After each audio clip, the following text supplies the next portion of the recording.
Okay, 1.4. We're supposed to find g of 0 and then f of that answer. So if we put 0 into g, 12 minus 0 cubed is 12.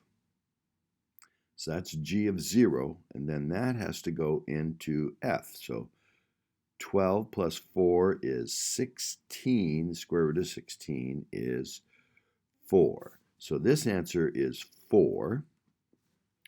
Now, f of 0, if we put 0 in there, we get the square root of 4, which is 2. And 2 we have to put in here. 2 cubed is 8. 12 minus 8 is 4. So f of g of 0 is 4, and f of 0 is 4, and g of that is, f of 0 is 2, and g of 2 is 4. So both of them were 4. Okay, next place people had trouble were down here.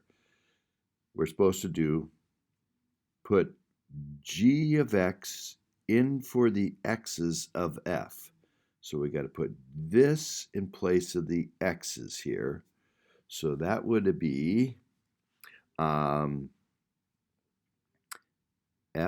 of g of x would be f 1 over x, but we're putting g in place of that, 7 over x plus 6. That's the x minus 6, which we could simplify. See, the 6 and the minus 6 would cancel, and then we get 1 over 7 over x. So we can multiply the numerator by x over 7 and the denominator by x over 7. X is canceled, the 7 cancels. We get 1 in the denominator, so we get x over 7 times 1, which is x over 7. So that's f of g of x. Now we got to do g of f of x. So now we got to put f of x in place of the x's of g.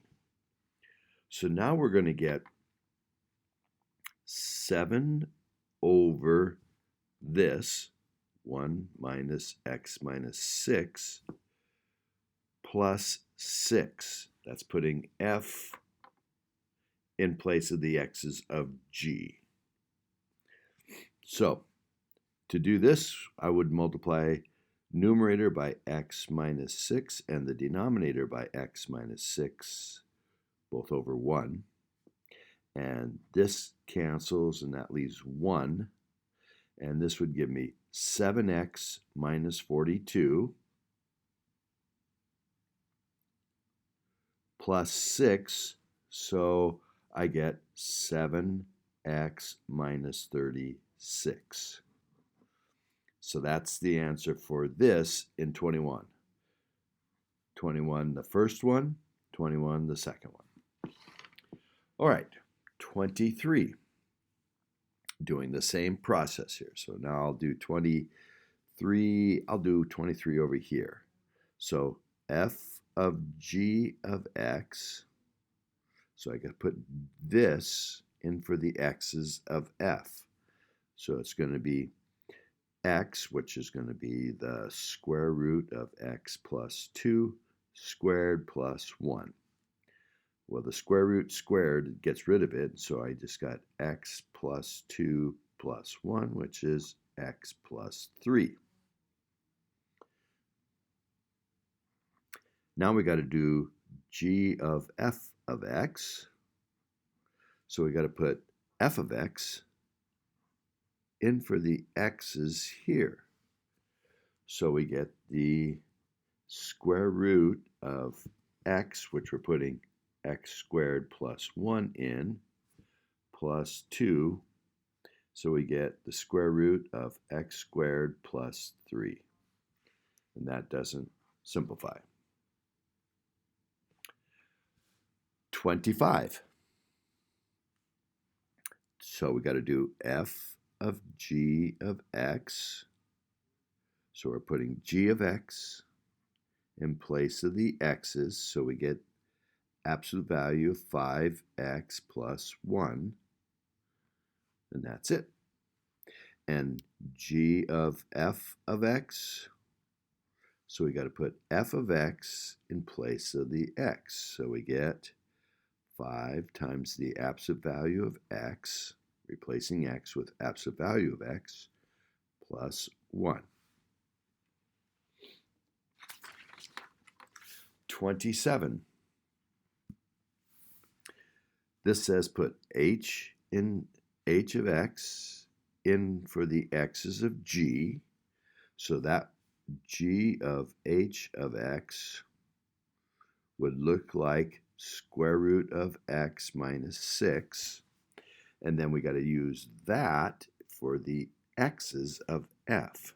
So that would turn into this square root of x minus 6 to the 4th plus 6. So that's what this would be.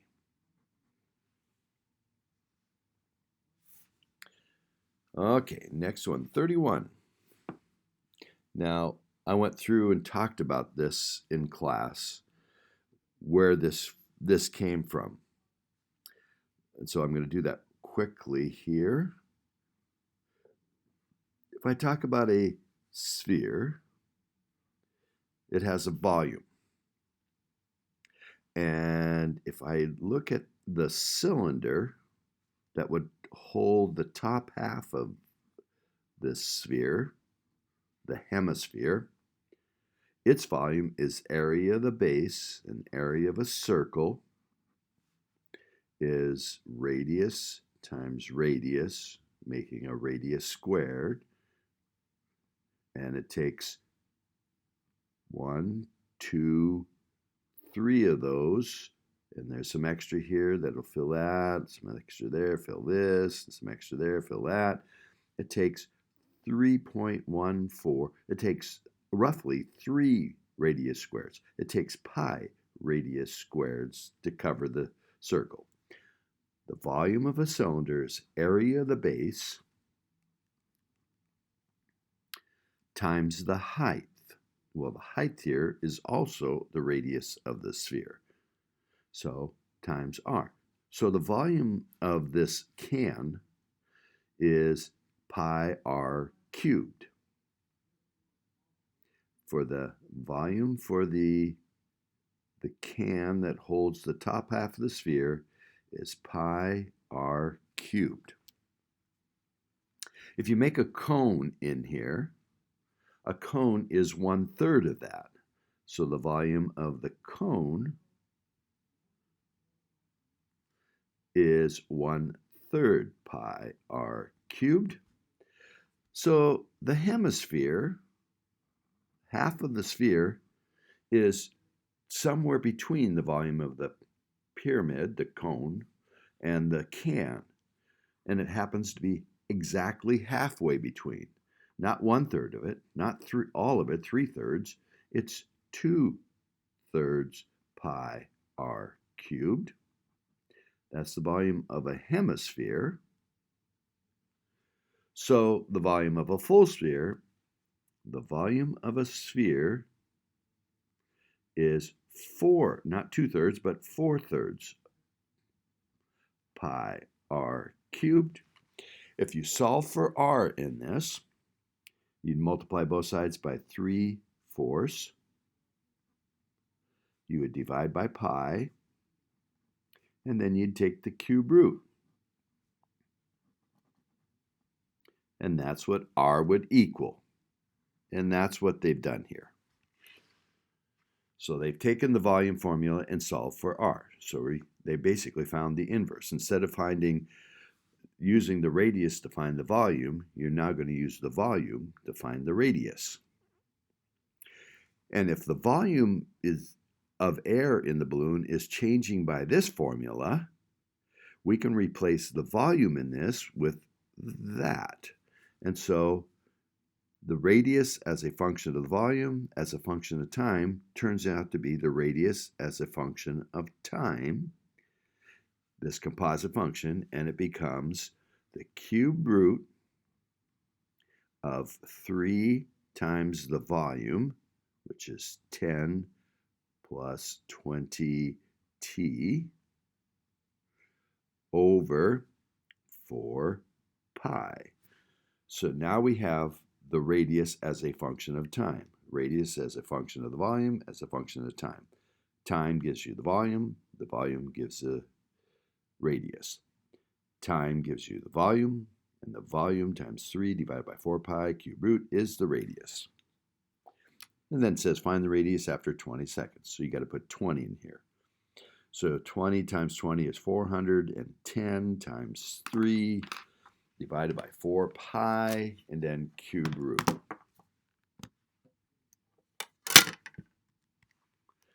So 3 times 410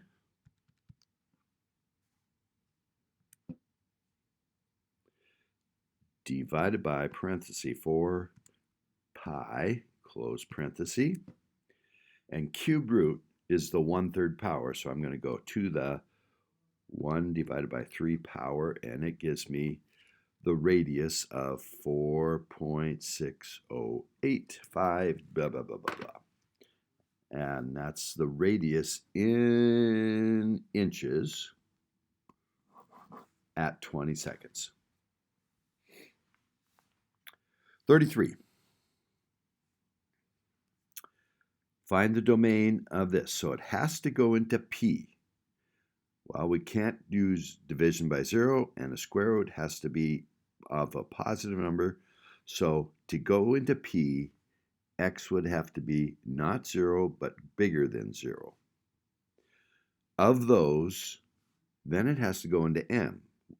M will take anything. So anything this puts out, we can square it in -4. So the domain is only going to be restricted by this, and so it's going to be this, from 0 to infinity. 35. We have to be able to put it into G. Well, we can't use 1 because we'd get division by 0. So x cannot equal 1. That's the first gatekeeper. And then the answers from this have to go in here, which means we can't get a -3. So we don't want 2 over x minus 1 to come out to be -3, because it would cause problems here. So if we multiply both sides by x minus 1, we get 2 and cannot equal -3x plus 3.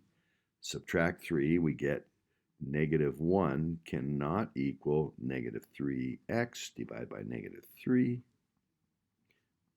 And x cannot equal 1/3. So it can't equal 1 because of this gatekeeper, has to go into G, and then what comes out of G has to not be -3, and x equal 1/3 would make this make -3. So our final result is we cannot be equal to 1 and that. So we can say all reals except 1/3 or 1. And 1, I should say. So if I did interval notation from -infinity up to 1/3, not including it, skip over it, so not including it here, up to 1, not including it, skip over the 1, and then to infinity.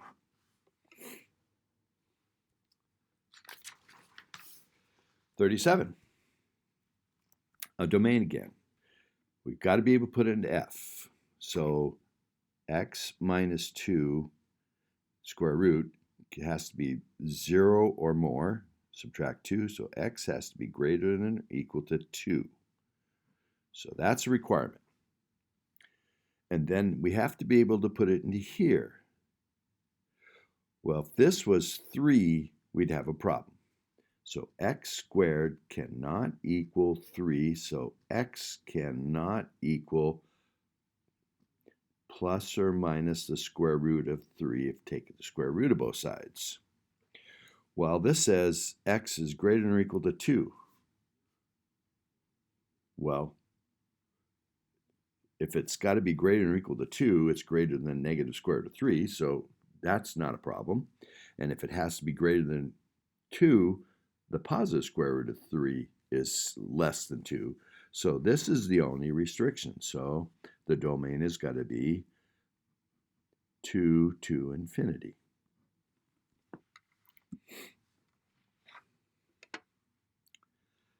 All right, this says if we have this and this, we're going to write h as a something inside of another one. Well, it looks like x plus 2. If g of x was x plus 2, we could put that into f of x if it was x squared. And then we put that in for the x's, we'd get that. Here we could let g be x minus 5. And if we put x minus 5 into f was 3 divided by x, put that in for the x and it would look like this. A couple things you could do here. You could call g x minus 2. And then you could put that into f, which could be 3 plus the square root of x, putting that in there. Or you could make g of x be the square root of x minus 2, and then f be 3 plus x. So put that in place of the x, and we'd get that. And there's some other things you could do too. There's lots of possibilities. This one's a little funky here. F of f is a linear. This is a line. It's like mx plus b. A is a constant, like slope is, and b is the y-intercept. So this is a linear thing, and they want us to put it inside itself.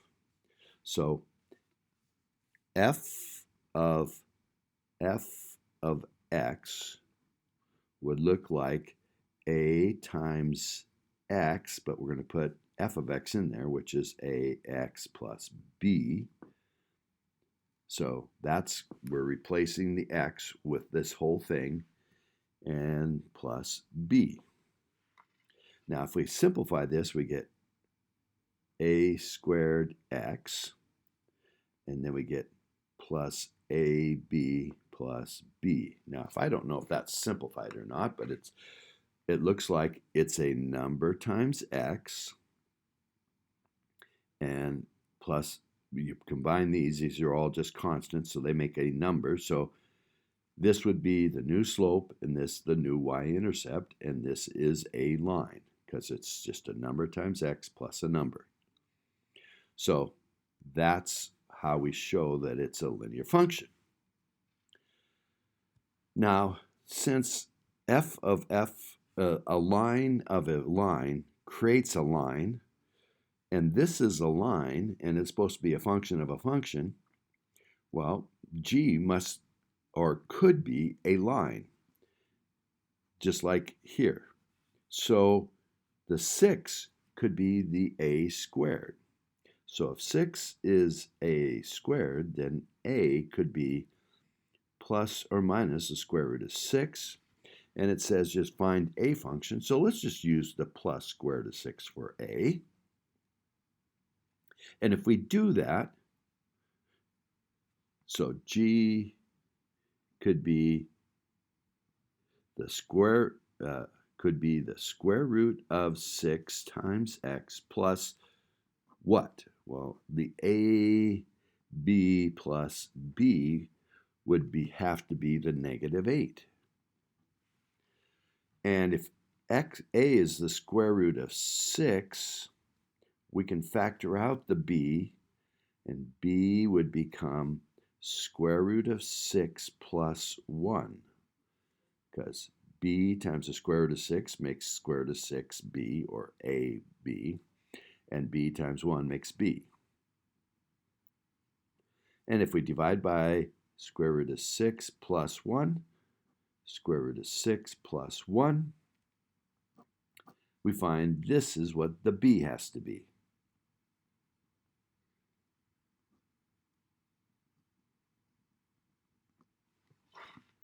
Now, if we wanted to check this, we would put this whole thing in for the x of this whole thing. So that would be square root of 6 times all of this.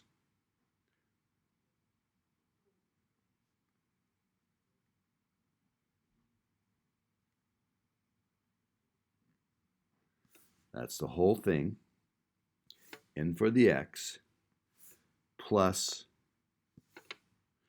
a negative 8 over square root of 6 plus 1. And this would be g of x. And if I simplify it, we should get the 6x minus 8 they said. Well, square root of 6 times square root of 6 is 6x. That looks good. Now we're hoping that square root of 6 times this minus this will look like negative 8.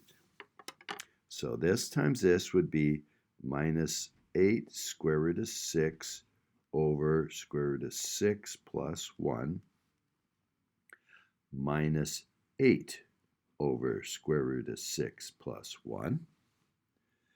And these have a common denominator, so we can write 6x, and there's a minus in both, so I'll make it minus 8 square root of 6 minus plus 1 over square root of 6 plus 1. Oh, plus 8. 8 square root of 6 plus 8. And I can factor out an 8 out of this, and I get 6x minus 8 times square root of 6 plus 1 over square root of 6 plus 1. Those cancel, and I get 6x minus 8. So it checks. All right. 47, last one.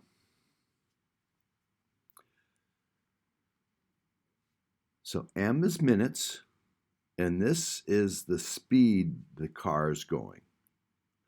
And then it says, find a function that gives minutes if you start with seconds. So f of some seconds turns out minutes. Well, if I take a seconds and divide it by 60, I get minutes. So this is the first one, which gives us minutes as a function of the seconds. So I would have called this maybe minutes, but they did m, which is f of s. So minutes is a function of s. And write out a new formula for this, where it's a function of seconds. So every time we have minutes, we need to put s over 60. So it becomes c of seconds, which is c of minutes of seconds. So this ends up canceling. We get a function of seconds, and it turns out to be 70 times s over 60 squared, that's the minutes, over 10 plus minutes, which is s over 60 squared. So there's A completely done. B, find the minutes as if we were given hours. Well, if we give minutes times, hours times 60 converts it to minutes. Like 2 hours is 2 times 60 gives you minutes. And they're calling that G of hours, which means we're getting the minutes as a function of hours. So now we just do what we did in this one. Instead of putting this in for minutes, we're going to put this in for minutes. So C of hours would be 70 times minutes squared, 70 times minutes, which is 60h squared over 10 plus minutes, which is 60h squared. That's B. And finally, converts miles per hour's S into feet per second. So if I have S is my miles per hour, and I want feet per second, I got to get miles to disappear. So I got to put miles in the denominator and do feet because they want it in feet per second. So there's 5,280 feet make 1 mile. And then hours we got to change to seconds. So I got to put hours in the numerator. And I'm going to put 1 hour is 60 seconds in a minute and 60 minutes in an hour. So 60 times 60 is 3,600 seconds. Make an hour. So now the hours cancel, the miles cancel, and I end up with feet per second. And so the speed in miles per hour, which was in this original problem, C of M.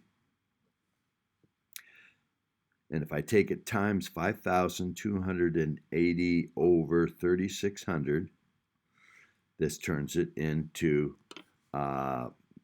speed in miles per hour to speed in feet per second. So